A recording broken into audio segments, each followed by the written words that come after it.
요한일서 3장 1절서부터의 말씀이죠. 1절부터 12절까지 있는데 저는 5절까지만 오늘은 그냥 읽고 그 뒤를 그냥 풀어나가 보도록 하겠습니다. 요한일서 3장 1절에서 5절까지만 읽어볼게요. 자, 부분 띄워주시겠어요? 시작. 보라, 아버지께서 어떠한 사람을 우리에게 베푸사 하나님의 자녀라 일컬음을 받게 하셨는가? 우리가 그러하도다. 그러므로 세상이 우리를 알지 못함은 그를 알지 못함이라.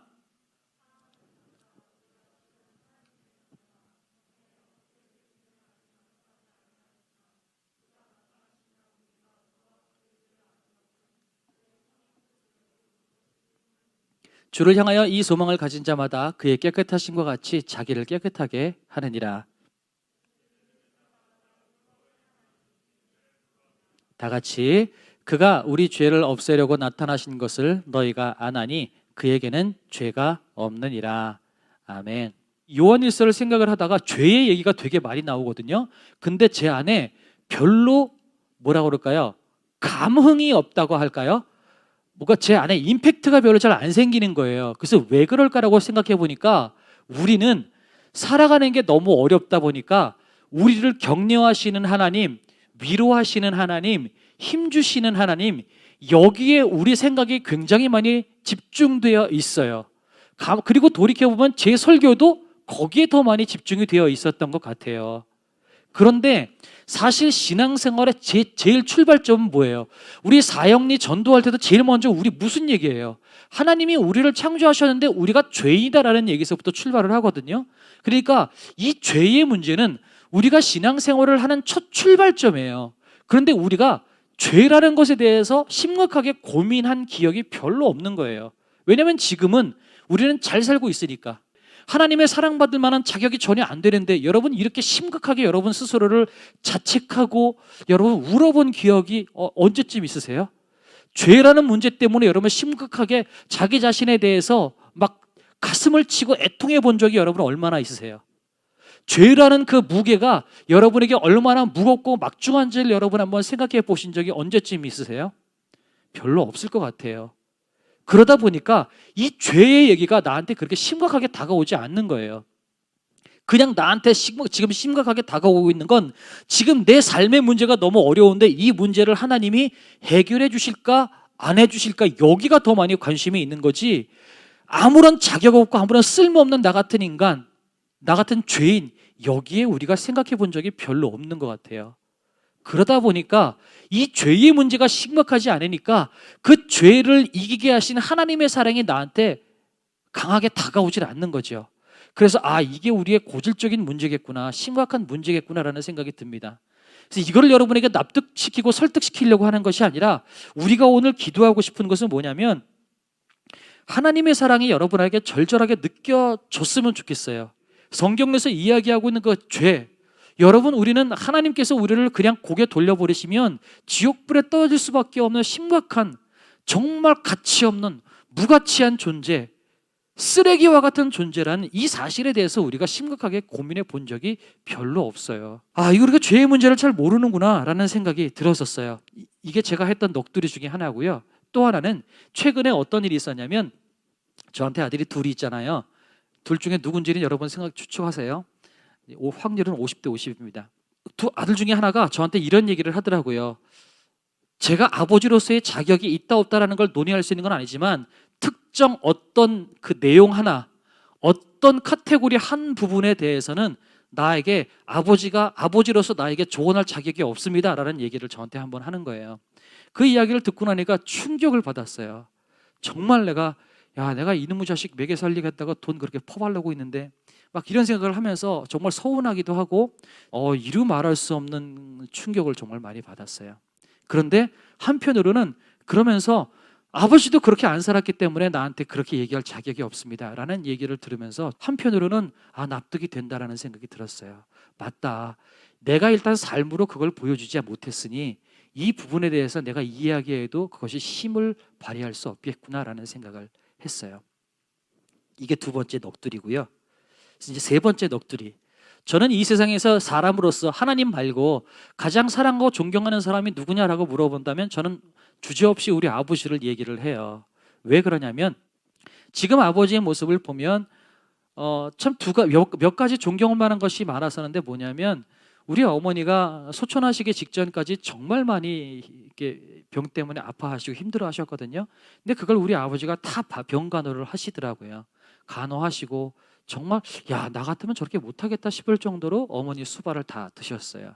그리고 또 한 가지는 제가 참 부끄러운 얘기지만 제가 직장 생활을 그만두고 신학을 하고 목회자의 길로 간 그 순간서부터 제가 힘들고 가난하게 사는 걸 아니까 아버지는 항상 저희가 전화를 하면 모자른 건 없냐?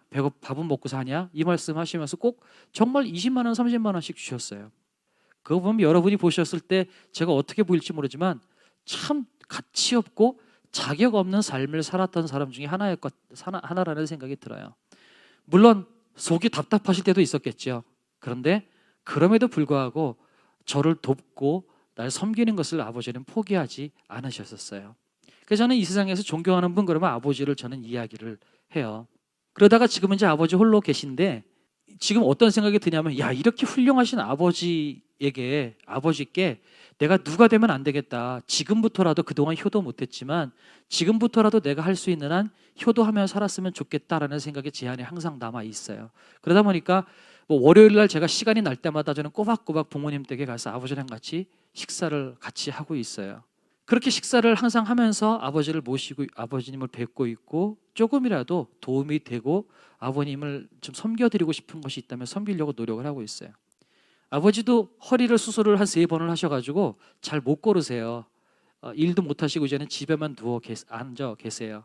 그래서 야, 이 앉아 계시는 아버님 무료할 텐데 더군다나 어머니도 없고 혼자 계실 텐데 어떻게 하면 우리 아버지를 좀 힘이 되어 드릴까라고 생각을 하다가 LG U 플러스를 깔아드렸어요.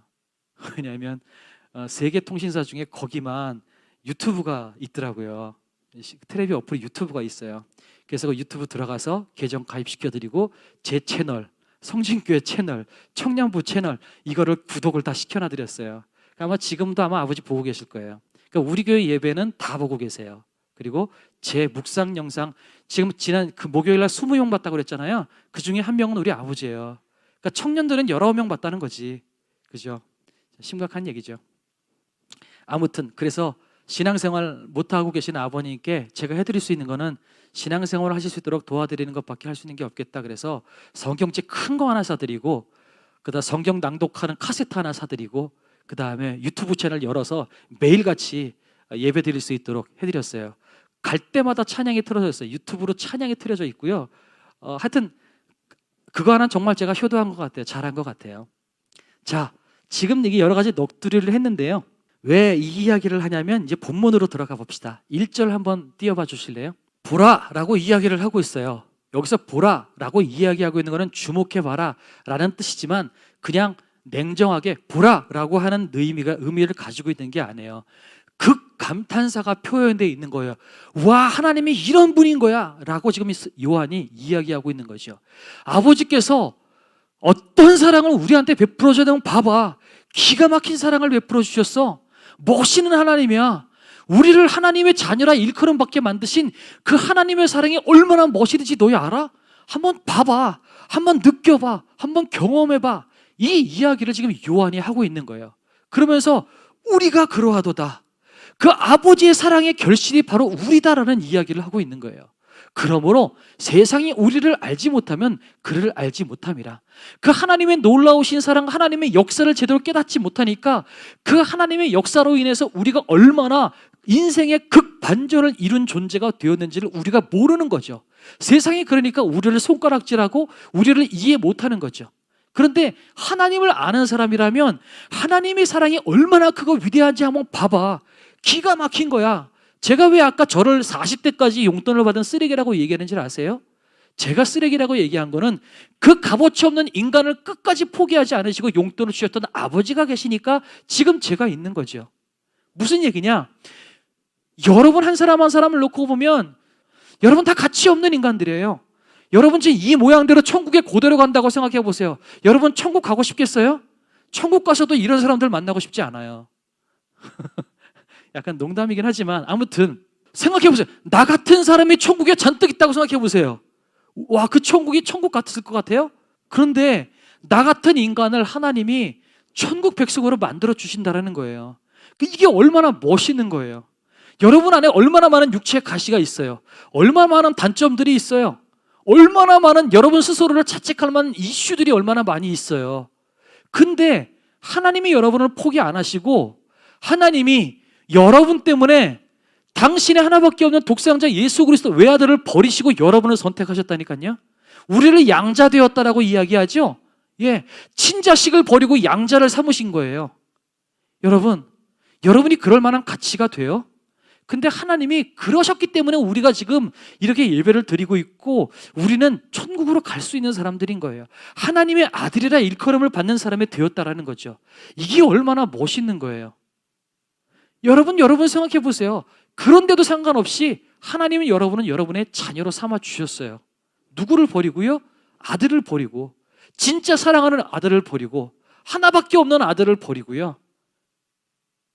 여러분을 살려주려고 하나님이 같이 우셨단 말이죠. 예수님께서 왜 아버지 나를 버리십니까? 라고 외치고 절규했을 때 하나님이 냉정하게 계셨을 것 같아요? 저는 하나님은 우셨을 거라고 생각을 해요. 지금 요즘에 뉴스에 나오는 그 중앙대학생 그 아버지 한번 보세요. 자기 아들의 억울함을 풀어주려고 그렇게 발버둥을 치고 있잖아요. 그런데 그 아들을 스스로 죽음으로 내모시는 하나님의 마음이 어떻겠냐는 거죠. 그러면서까지도 우리를 사랑하시는 하나님의 사랑이 과연 우리에게 크게 다가오고 있냐는 거죠. 그래서 여러분, 하나님의 사랑이 우리에게 제대로 다가왔으면 좋겠어요. 이게 우리의 오늘 첫 번째 기도 제목이 되었으면 좋겠어요. 피부에 와 닿았으면 좋겠어요. 그것이 우리의 삶의 피부 가운데 와 닿았으면 좋겠어요. 두 번째, 그런데 성경은 우리를 죄 없는 사람이라고 이야기를 하고 있습니다. 9절인가요? 그 뒷부분 한번 말씀을 한번 띄워봐 주실래요? 읽지 않은 본문 중에 제가 한번 미리 보내준 본문이 하나 있죠. 9절인가요? 기억이 안 나네?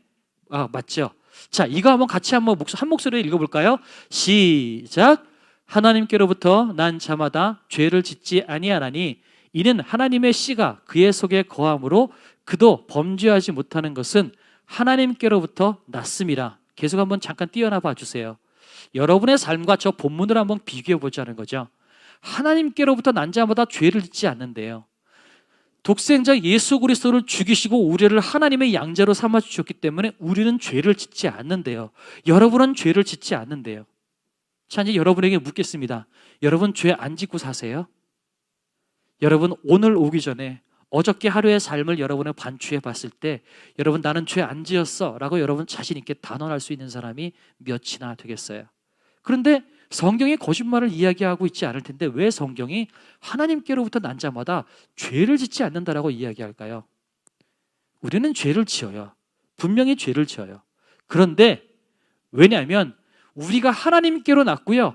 그 하나님께서 죄를 이기신 예수 그리스도께서 죄를 이기신 분이시기 때문에 우리는 죄를 져요.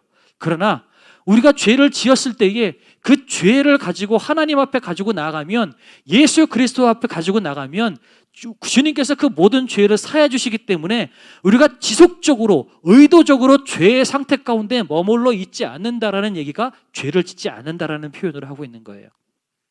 우리는 죄를 져요. 그러나 죄를 한 번을 짓든 100번, 1000번, 10,000번을 짓든 간에 그 죄를 진 그 여러분의 그 처절한 심정을 가지고 주님 앞에 정직하게 나아가면 여러분 10,000번에 10,000번이라도 용서해 주시고 그 죄를 씻어 주시고 너 죄 없어라고 선언해 주실 분이 예수 그리스도이시고 하나님이시기 때문에 우리가 죄가 없다라는 얘기를 하고 있는 거예요. 그래서 우리를 죄 없는 사람이라고 이야기하고 있어요. 마지막으로 갑시다. 그래서 여러분은 죄악에서 벗어난 사람들이에요. 죄가 없는 존재들이에요. 어떻게 할 때? 그 죄악을 가지고 하나님 앞에 나아가서 회개할 때, 처절하게 고백할 때, 그러면 우리가 해야 될 것은 뭘까요? 제가 왜 아버지 얘기를 했는지 이제 이야기를 하려고 합니다. 이게 정말 오늘 해주고 싶은 이야기예요. 3절이죠. 주를 향하여 이 소망을 가진 자마다 그의 깨끗하심과 같이 자기를 깨끗하게 하느니라. 이것만 봅시다. 주를 향하여 이 소망을 가진 자마다 그의 깨끗하심과 같이 자기를 깨끗하게 하느니라. 자, 이게 오늘 결론인데 이 이야기를 하기 전에 2절을 한번 보도록 할게요. 2절 한번 보여주세요. 오늘은 제가 미리 텍스트를 안 드렸어요. 사랑하는 자들아, 우리가 지금은 하나님의 자녀라. 장래에 어떻게 될지는 아직 나타나지 아니하였으니. 자, 사도 요한은 우리가 마지막에 어떻게 될지에 대해서 나타나지 않았다라고 이야기를 하고 있습니다. 우리가 미래에 어떤 모습으로 될지는 아직은 나타나지 않았지만, 그러나 나는 확신한다라고 하는 것이 있어요. 그 확신이 뭐냐? 그가 나타나시면, 주께서 우리 가운데 다시 오시면 우리가 그와 같을 줄을 아는 것은 우리가 예수님과 같이 된다라는 거예요. 예수님처럼 된다라는 거예요. 그와 같이 변한다라는 거예요. 이게 참 멋있는 모습이에요. 역시 연약하고 죄되고 육신의 단점도 많은 우리가 예수님께서 다시 오시고 다시 오실 예수님을 그대로 보면 우리는 그와 같이 된다라는 거예요. 우리가 예수님처럼 될 것이라는 소망이 있기 때문에 비록 우리의 요 모습 가지고 천국 간다 그러면 천국이 그렇게 소망에 있는 장소같이 안 보일지 모르지만, 우리가 그분을 다시 봤을 때 그분처럼 될 것이고 그분처럼 된 모습으로 우리가 천국에 살 것이기 때문에 천국이 우리에게 소망이 되는 거예요. 지금의 모습처럼 우리가 단점과 허점투성이로 살 것이 아니라 예수께서 우리를 예수를 닮은 사람으로 만드셔서 우리를 그곳에서 살게 만들 것이기 때문에 그 땅이 우리에게 소망이 될 것이라는 거죠. 그래서 이 소망을 우리가 가지고 있어야 되는 거예요. 여러분은 예수님처럼 될 거예요. 여러분이 노력해서 되는 게 아니라 그분이 다시 오실 때 그분을 봄으로 말미암아 여러분은 예수님처럼 될 거예요. 여러분이 노력하는 게 아니라, 여러분이 뭔가를 해서 공덕을 쌓는 것이 아니라, 뭔가를 해서 그렇게 되는 것이 아니라 그분의 전권적인 능력으로 말미암아, 그분을 봄으로 말미암아 그분처럼 될 거예요. 그런데 그렇다면 그분처럼 될 때까지 우리는 막 살아도 되겠네요? 그렇지 않죠. 그 얘기가 3절의 이야기예요. 다시 한번 3절을 띄워놔 주세요. 계속해서 띄워놔 주세요. 이 소망을 가진 자마다 바로 이거예요. 예수님을 다시 봤을 때 우리가 예수님처럼 될 것이다라는 소망을 마음에 품은 우리 모두는 어떻게 해야 되느냐? 지금 이 순간에 그의 깨끗하심과 같이 자기를 깨끗하게 하느니라. 그분이 거룩하신 것처럼 우리를 거룩하게 닦아내야 하느니라 라는 이야기를 하고 있는 거죠. 우리가 신앙생활을 하는 것은 어떤 의무적으로 신앙생활을 하는 것이 아니에요. 신앙생활을 하지 않으면 우리가 천국에 못 갈 것이기 때문에 두려움 때문에 신앙생활을 하라고 이야기하지 않아요. 신앙생활은 어떤 책임감 때문에 하는 것이 아니에요. 그런데 제가 왜 우리 아버지 얘기를 했는지 아세요? 내가 가장 존경하는 분이 우리 아버지이기 때문에 나는 그 아버지에게 기쁨이 되고 싶은 거죠. 아버지께서 나에게 최고의 것을 주셨던 것처럼 나도 우리 아버지에게 최고의 것을 주고 싶은 마음이 있어요. 물론 지금 세상에 너무 수상해서 지금은 가족끼리도 막 폐륜을 저지르는 뉴스들을 너무나 많이 봐서 잘 이해가 안 될 수도 있어요. 어쩌면 여러분의 부모님은 제가 생각한 부모님과 조금 다른 모양으로 여러분 느낄 수도 있을 것 같아요. 그런 부분이 있을 수도 있겠다라는 생각이 들어요. 그러나 그렇다 할지라도 그것이 아버지의 본질은 아니고 그것이 어머니의 본질은 아닙니다. 세상이 병들었기 때문에 이 병든 마음과 병든 상태에서 그 병든 모습이 보였을 수도 있을지 모르지만 그것이 본질은 아니에요. 진짜 하나님께서 우리에게 아버지와 어머니를 주신 이유는 바로 이런 모습 때문에 우리에게 주셨다는 걸 여러분이 기억해 주시고, 여러분이 혹시 여러분의 육신의 어머님, 아버님을 통해서 이런 느낌이 혹시라도 안 드시는 분이 계시다면 그냥 하나님만 바라보셔서도 괜찮아요. 아무튼 간에 중요한 것은 내가 우리 아버지를 향해서 최고의 것을 주셨기 때문에 나도 내가 할 수 있는 한, 내가 할 수 있는 만큼 그분께 효도해드리고 싶고, 내가 할 수 있는 만큼 그분의 기쁨이 되어드리고 싶고, 정말 미세하고 작은 것 하나라도 더 드리고 싶은 그 마음, 그것이 우리가 신앙생활을 하는 마음이 되어야 한다는 거예요. 아들을 죽이시면서까지 우리를 양자 삼으신 그분 앞에, 그분의 사랑 앞에 내가 조금이라도 기쁨이 되어드리고 조금이라도 내가 할 수 있는 것들을 함으로 말미암아 내가 아들답게 살아나가는 것, 성경은 우리에게 그 이야기를 하고 있는 거예요. 그렇게 살으라고 이야기하고 있는 거예요. 물론 그렇게 살지 않는다 할지라도 여러분은 여전히 하나님의 양자는 맞아요. 왜요? 예수 그리스도의 죽음이 변함이 없고 예수 그리스도의 부활이 변함이 없는 것처럼 여러분의 태도와 상관없이 여러분이 하나님의 자녀라는 사실은 변함이 없어요. 다만 아버지의 마음에 대못을 박는 탕자로 살겠지요. 어떤 영상에 보니까 이런 이야기를 하더라고요. 하나님을 믿지 않는 사람들이 율법을 어기고 하나님의 사람답게 살지 않는 것은, 하나님을 믿지 않는 사람들이 살지 않는 것은 그거는 율법을 어긴 것이다, 그죠? 법을 어긴 것이다 라고 이야기하는데, 하나님의 백성으로서 여러분이 하나님의 백성답게 살아가지 못하는 것은 법을 어기는 건 아니에요. 왜냐하면 신분이 바뀌었기 때문에.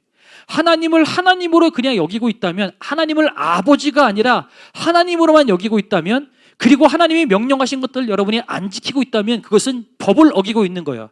때문에 법의 조촉을 받아야 되고 벌을 받아야 되는 거예요. 하지만 하나님의 자녀가 되면, 다시 말해서 그분이 나의 아버지가 되고 내가 그분의 아들로 살아간다면, 여러분은 아버지의 말을 어기는 것이지 율법을 어기는 것은 아니라는 거죠. 무슨 말인지 아시겠어요? 법의 조촉을 받는 건 아니에요. 다만 아버지를 슬프게 하는 것일 뿐이라는 거죠. 여러분은 아버지를 슬프게 하는 삶을 사시겠습니까? 아니면 아버지를 기쁘게 하는 삶을 살고 싶으십니까? 여러분을 아들 삼기 위해서 하나밖에 없는 외아들을 죽이시면서까지, 죽으면 내모시면서까지 여러분에게 온갖 사랑을 퍼부으셨던 그 하나님의 사랑 앞에 여러분이 어떻게 사시겠습니까? 조금이라도 기쁨이 되어드리고 싶지 않으세요? 제가 집에 그 반찬 하나만 있으면 쪼르륵 싸가지고 아버지한테 갖다 드려요.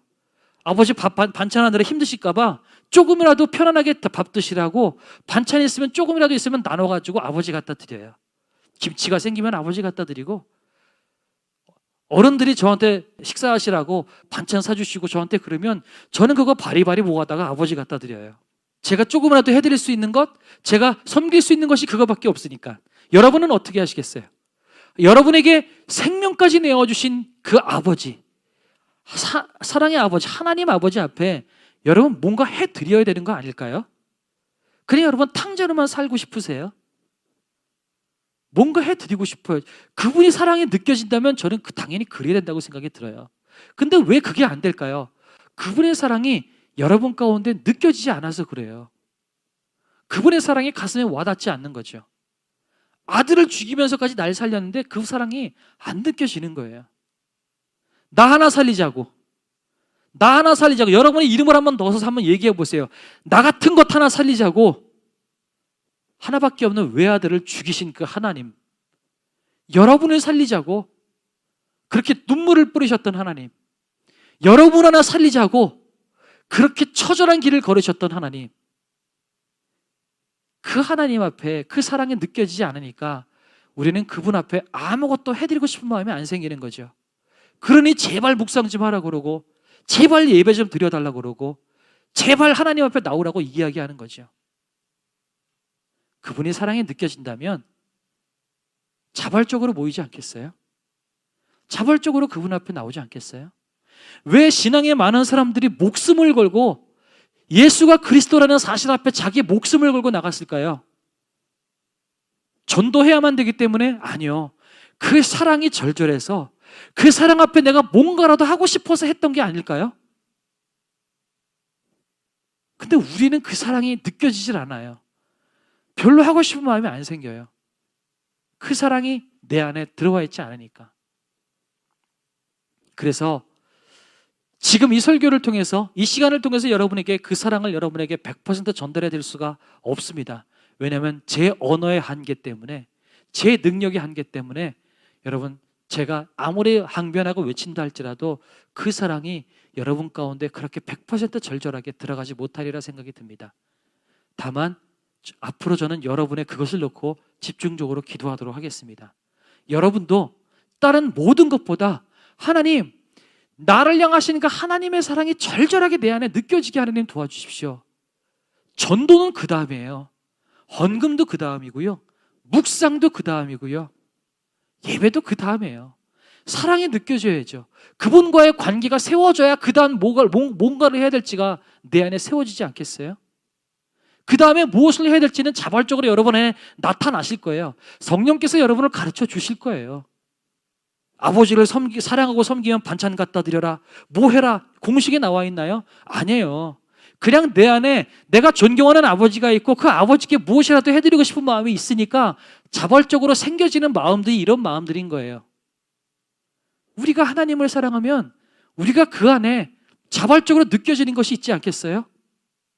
이런 것들이 없으니까 예배 드려라, 공동체 해라, 목장 모임 해라, 묵상해라, 아무것도 먹히지가 않는 거죠. 우리는 하나님의 사랑 가운데 하나님의 사랑을 모르는 거예요. 날마다 퍼부어지시는 하나님의 사랑이 우리가 안 느껴지는 거예요. 그래서 오늘은 좀 이렇게 기도했으면 좋겠어요. 하나님, 정말로 나를 사랑하시는 하나님의 사랑을 내가 좀 느낄 수 있었으면 좋겠습니다. 그래서 그분의 깨끗하심과 같이 우리가 깨끗하여져 가는, 누가 시키지 않아도 내가 스스로 나 자신을 깨끗하게 닦아내려고 하는 이 자발적인 마음들이 내 마음에서 깊은 곳에서 우러나올 수 있으면 좋겠어요. 이 마음을 외치지 않으면 견딜 수 없어서 나가서 외치고요. 이 마음을 표현하지 않으면 견딜 수 없어서 나와서 예배하고 찬양하고, 그분의 이 목소리를 한 번이라도 더 듣고 싶어서 아침마다 묵상을 하고 기도하는 그런 우리가 될 수 있으면 좋겠어요. 이게 동하지 않는데 백날 묵상 영상을 만들고 백날 예배하라고 해봐야 무슨 소용이 있겠어요? 우리 오늘 좀 기도합시다. 기도할 때는 하나님, 가만 보면 내가 하나님의 사랑이 내 가슴속에 절절하게 느껴지지 않으니까 예배도 안 되고요, 묵상도 안 되는 거고요, 기도도 안 되는 거고, 전도도 안 되는 거예요. 소그룹도 안 되는 거고요, 뭐 하라고 해도 마음이 움직여지질 않아요. 회사 생활하는 거야 그나마 돈이라도 있잖아요. 눈에 보이는 거라도 있잖아요. 근데 하나님의 사랑은 눈에 보이지 않으니까, 내가 그 하나님의 사랑이 느껴지지 않으니까 묵상을 하는 것도 나한테는 짐이고, 예배 드리라는 것도 나한테는 짐이고, 목장 모임 하라는 것도 나에게는 그냥 짐일 뿐인 거예요. 하나님의 사랑이 느껴진다면 시키지 않아도 자발적으로 할 텐데, 여기 어디 성경에 많은 그 초대교회 사람들이 교회 세우라고 해서 억지로 교회 세운 사람이 어디 있어요? 그리스도의 사랑 앞에 모이고 싶어서 모여서 자발적으로 만들어진 것이 교회예요. 억지로 교회 세우라고 누가 등 떠밀어서 세운 것이 아니라 하나님의 사랑에 어떻게든 모이고 싶고 어떻게든 반응하고 싶어서 세워진 것들이 교회예요. 근데 우리는 하려고 그래도 안 하는 거죠. 여러분 잘못이 아니에요. 가장 가깝게는 여러분에게 그 하나님의 사랑을 제대로 증거하지 못했고 전달하지 못하는 저의 잘못인 거죠.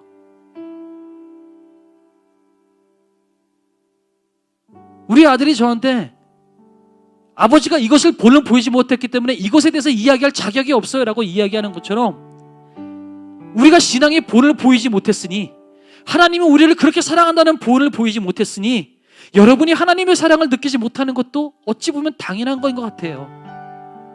그 사랑을 제대로 증거하고 전달해내지 못했으니 여러분이 그 사랑에 제대로 젖어들지 못하는 것 어찌 보면 당연할 수도 있겠다라는 생각이 듭니다. 그런 차원에서 여러분의 믿음의 선배들, 그리고 저 같은 사람이 여러분에게 정말 죄송합니다. 그만큼 우리는 부족한 자들인 거예요. 그러니 기도할 수밖에 없어요. 하나님, 내 삶으로는, 적어도 지금까지의 내 삶으로는 하나님이 나를 얼마나 사랑하시는지를 내가 제대로 보여드리지 못했습니다. 용서하십시오. 그런데 나의 부족함 때문에 이 다가올 세대들이 하나님의 사랑을 모르고 묵상하고 기도하고 예배하는 것을 짐으로 여기는 삶을 사는 것이 아니라, 하나님의 사랑에 젖어서 찬양하지 않고는 못 배기고, 묵상하지 않고는 못 배기고, 예배하지 않으면 못 배기는 그런 하나님의 사랑에 젖어 사는 청년들이 될 수 있도록 하나님 도와주십시오. 이렇게밖에 기도할 수가 없네요. 저는 그렇게 기도하겠습니다.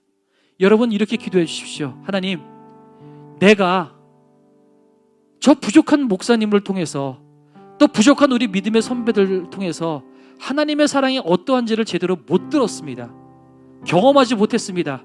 하지만 성령께서 이 시간에 가르쳐 주셔서 하나님의 사랑을 내가 절절하게 깨닫게 하나님 도와주십시오.